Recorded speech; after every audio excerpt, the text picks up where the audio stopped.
Hello guys! Welcome back to my channel. It's me, Jet. So for today's video, ayan, mag-unbox tayo ng nabili natin through online sa BBTS or Big Bad Toy Store. Ayan. So actually, in-order natin ito siguro mga 2 to 3 weeks ago.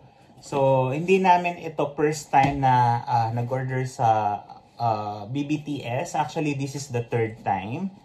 So, kung makikita nyo yung Facebook Reels ko, nandun yung pag-unbox ko ng isa sa mga nabili namin through online. So, subok na namin siya na dumarating on time. So, i-open na natin kung ano yung, kung tama ba yung mga nabili natin through online. So, ayan.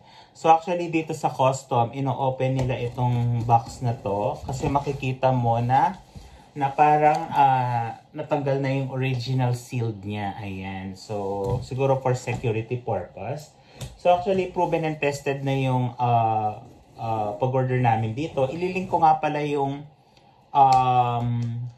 website nila sa comment section. So, ayan. Titignan natin kung tama ba. So, tingnan natin kung ano yung mga in-order ni Kuya through online. Actually, ako pala mag-order dito. Si Kuya naman laging nagpapa-order online kasi through PO Box namin dito, nakukuha namin yung padala. So, mas maganda kasi may PO Box para kapag kasi idadaan siya sa courier like yung mga Aramex, DHL, medyo pricey talaga yung price niya kasi may bayad. So, ito kasi is ang kagandahan dito sa Qatar dahil meron kaming PO Box dito, dinadirect namin sa PO Box namin para mas mura yung, walang bayad actually.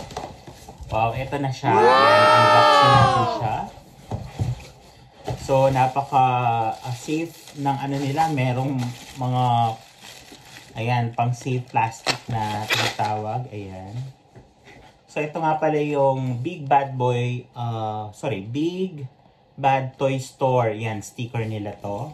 Ayan. Aba! Ito siya, oh guys. Ito yung Dynamic Heroes than The Flash Batman. Ayan, 2023. Ayan, series. Guys, ang ganda niya. Makikita nyo ba, guys? Ayan. Actually, nakita ko to. How much ba ito? Tignan natin.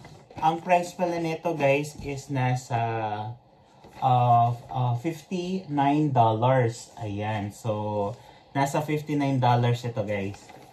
Tapos, ito pa yung isa na in-order niya. Oh, okay.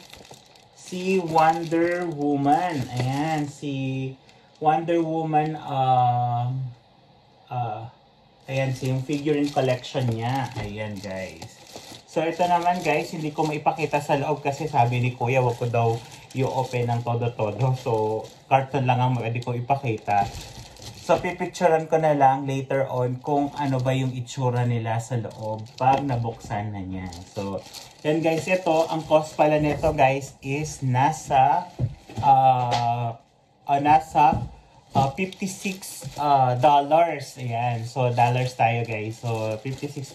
So, etong dalawang to, ang shipping cost nila is nasa $24 lang. So, 59 at saka 56 tsaka plus 24 nasa 124 yata ang total na nabayaran, dollars ang nabayaran namin. So, in reals, nasa 511 reals yung kanyang cost. So, worth it naman. Mukha namang maganda yung maganda yung mga figurine. Ayan, kung makikita nyo. In real, talagang maganda naman siya actually. Ayan, so si Batman model suit. Ayan, si model suit. So, maganda yun kasi nagko-collect si Kuya ng mga action figurine. So, ang dami na niyang mga collection. So, okay. Ang dami pala. Yung Wonder Woman pala, ang dami niyang mga accessories din, oh, guys. So, ang ganda ng kanyang collection dito. So, ayan guys, itong dalawa lang ang kanyang in-order namin through online kasi sinusubukan pa namin kung okay ba yung mga figurine. As I said, this is our third time. So, dumarating naman siya on time, and as what we expected, dumarating din yung mga order namin. Ayan, yung gustong-gusto namin na action figurine. Ayan. Ang ganda niya guys actually. Sa pag makita mo siya, maganda talaga siya. So, siguro sa next kong order, kasi nagusto ni Kuya yung mga Transformer at saka si Iron Man.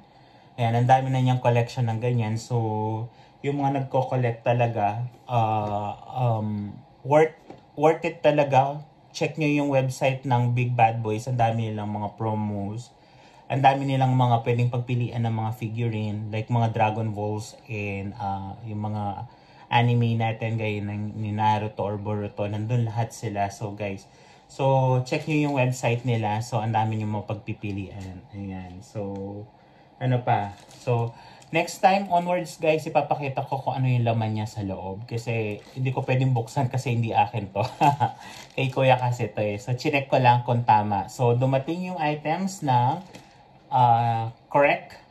Dalawa yung in-order natin. Dumating siya correct. So ang cost nito for the total amount is $124 including shipping fee. Ayan. So hindi na tayo nagbayad sa post office natin kasi sa company naman namin yun. So, ayan. So guys, hanggang dito na lang yung ating video. So, i-review natin pag na-open na ni Kuya. At ipapakita ko sa inyo para sa ating next vlog. So, ayan guys. So, thank you very much po sa panonood. And please don't forget to like, share, and comment.